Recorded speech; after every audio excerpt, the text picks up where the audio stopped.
Hey folks, it's 9:30 in the evening for myself on the 18th of June 2013, and I just saw Babu's post on the Euro Kiwi 1 hour cipher, and I thought, well, I'll take the cipher to have a look and see if it would work, if I think it would work, why it would work, and would it work because of the cipher or because of something else going on. So let's have a look. So I'm on the 4 hour at the moment. I'll drop down to the 1 hour and we'll take a look at this. Take a look at this thing. Okay, so the cipher is here to there to there to there, and I'm not supposing. I know that what Pubu means is that it's going to complete up at the 786 here. Okay, so I'll just delete that for now. Now, what I'm going to do is go back in time on the 4 hour to where I think this pattern all set up and where it started and where it's actually come from. If you don't know this little trick that I'm using here with the space bar and the time here, I'll show that in a minute.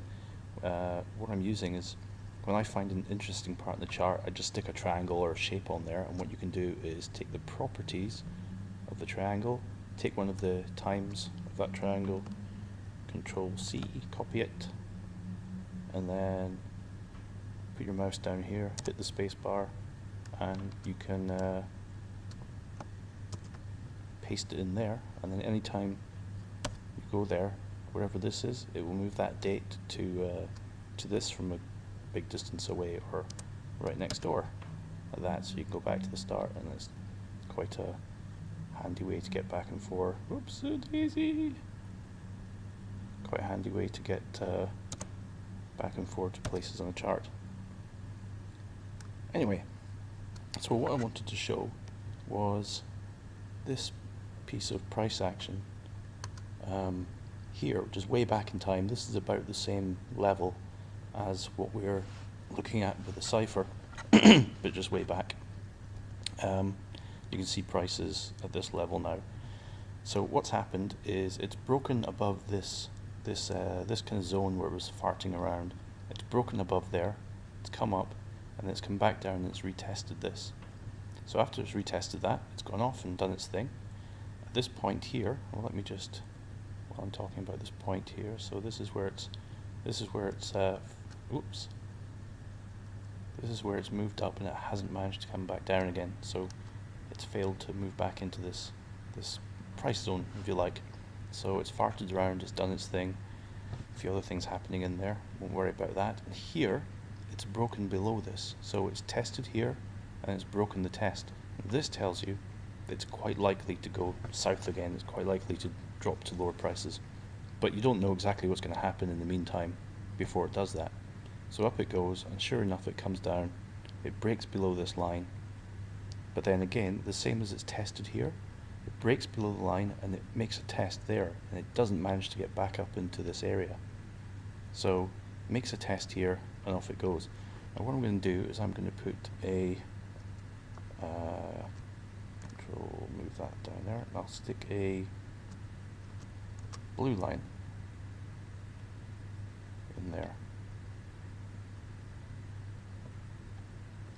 Okay. Now let's go back to that cipher that we were looking at the start. Now here's a couple of interesting things. Firstly, you'll see that red line I pointed out is exactly the top of this. I mean, nearly to the pip. This is exactly where this stopped. The second thing you'll see, and this is maybe why this cipher may actually work, if I just open this out, stick on a fib, here down to there, and there it goes, 786. But why would this matter? Why would this line be important? Well, if I go back in time, back to where we started, back here, so you can see the usefulness of this now. Delete that. If we look at this blue line, this is where we go back to what we're looking at. This is the price action there. So this is where we failed to come back up inside this upper zone. So we just move forwards in time. Do, do, do, do, do, do, do. And you see this blue line? Bam, hits this, and then it drops away. Now that's all to do with sell orders still waiting there. And we move forwards in time. Da, da, da, da, da.